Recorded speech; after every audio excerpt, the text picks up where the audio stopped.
This is why Yuki is the toughest woman in Shonen, and by tough I mean tough like Naoya. First, the hands this woman is throwing. Kenjaku was genuinely scared for his life and even questioned if he could defeat her. Yuki's martial arts are insane. She can throw kicks higher than your head and she can box really well too. She is a fairly durable opponent as well to Kenjaku, and she is really persistent. She has a fighting spirit in her. Like, Kenjaku literally calls her a beast. The fact that she, after taking his domain, we'll talk about the fight later, actually survived and also didn't try to even heal. She just got up and started fucking boxing him was really cool. She threw knees to his face, kicks, elbows, everything you could think of, and that's a woman in Shonen done right to me. They made her compatible with a very strong 1,000-year-old sorcerer, and they did it really well. Second, her technique is the perfect way to make her able to compete with male characters in a hand-to-hand fight, because she can add mass to her body anywhere she wants, and also to her Shikigami weapon Garuda. It's a curse 2 as well as a Shikigami. Yeah, that's pretty cool. It has no limits and it's fucking OP.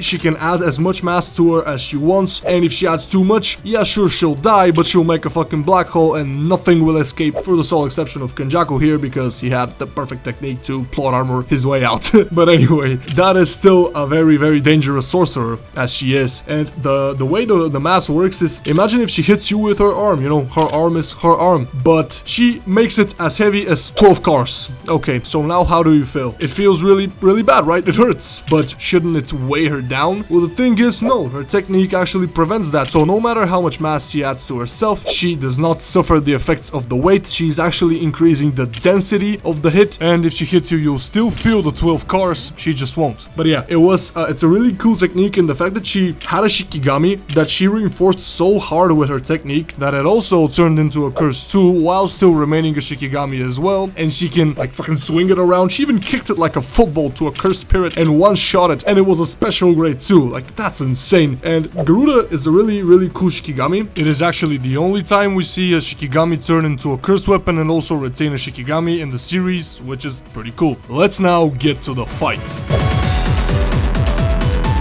The fight begins without Yuki. It begins with Choso. Choso's a fucking goat, by the way. He enters to try to bait out anything that Kenjaku might show, like his domain, his third technique, or anything that might be useful information to Yuki, so she can exploit it and have an advantage over him when she comes in. Honestly, that little fight between them two was a pretty meaningful fight, at least to Choso. It was short. Choso had no edge, except for the time he surrounded Kenjaku with supernovas and actually made him use gravity, which was actually the reason Yuki later joined in. He was useful. That's what I'm trying to say. And then we begin the actual fight, where we have Yuki. She enters through the barrier and calls Choso big brother. I guess so. I mean, whatever. Then she said she likes hardworking muddy men. I guess she had to mention that. And Choso tags out. Then she says, you on the other hand, to Kenjaku, I have to beat you up. He then says, show me what you got, and summons Genisha. And she's like, you wanna see? Guess I'll have to show you. Fucking blitzes him, kills Genisha by kicking Garuda into his face and one-shotting him, as I said earlier. And then she says it's mass and breaks through his fucking guard. She almost cut off his hands with her punch, broke through his guard, haymaker into the face, throw through the barrier, breaks it, falls on his butt, and he's like, holy shit, that hurt. Yeah, well, duh, dipshit. They then both analyze their techniques in each other's heads, and then Kenjaku just pops a domain, because the plan wasn't Yuki to use hers, so he just uses his, and then she used simple domain to try to bait him out for Tengen's plan to work. Tengen's plan sorta worked. Not really, he kind of predicted it, but it still did something. And Yuki, regardless of that, could fight back, which is an amazing display of her durability. Even though her technique doesn't enhance it, she was still able to tank Kenjaku's domain and then be able to fight after it, with only one of her arms being completely shattered, which is still not a lot because this is Kenjaku's domain, and she can also fight really well afterwards. And she refuses to heal with RCT, which pisses off Kenjaku, and he looks disgusted by it for some reason, which lowers the output of her technique, but she's still able to hold him down until Choso enters back in. Choso fires a surprise piercing blood point blank to his head, and he still does the most Looney Tunes goofy ass cartoony shit he could ever fucking do by spinning his head, which I didn't know he could do without his hands. You know, he has the stitches, he has to take him out, but no, he does the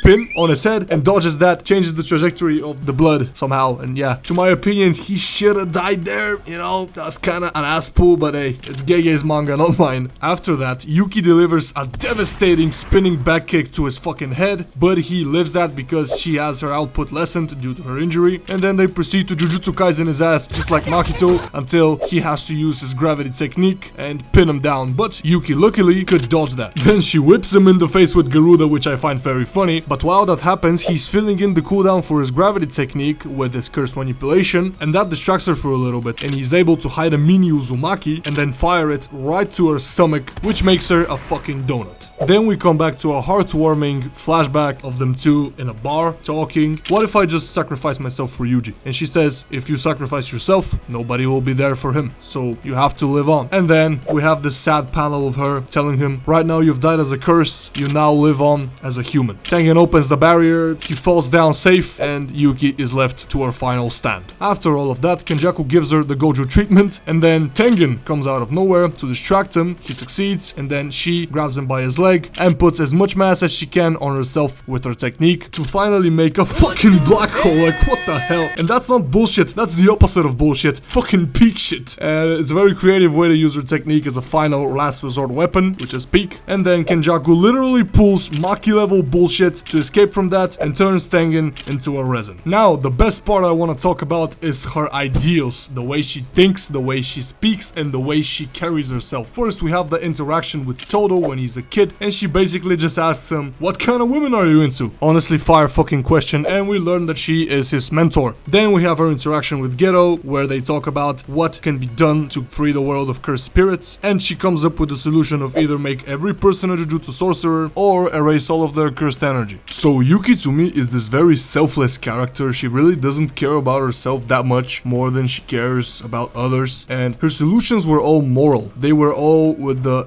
sole purpose of protecting humanity. When Geto later kind of took a different turn and resorted to killing them instead, but I really like the person she is as her character, and I don't know, her design is also really cool. She's a really pretty woman, what can I say? Yuki is mostly believed by the JJK fanbase to be a very wasted character, but to me she was a very important character every time she was shown on screen, and she served a very important role. So to the Maki fans, I don't hate women, I just hate you. Anyways guys, I would like to congratulate you on reaching 500 subscribers on my channel. I'm very thankful to you all, and I really love y'all for doing that. We're a million steps closer to the second video, or the next video. I mean, it will be another banger. And tell me your opinions on my editing in the comments, because every time I make a new video, I feel like I'm doing something new, and every time I love it and I'm getting better.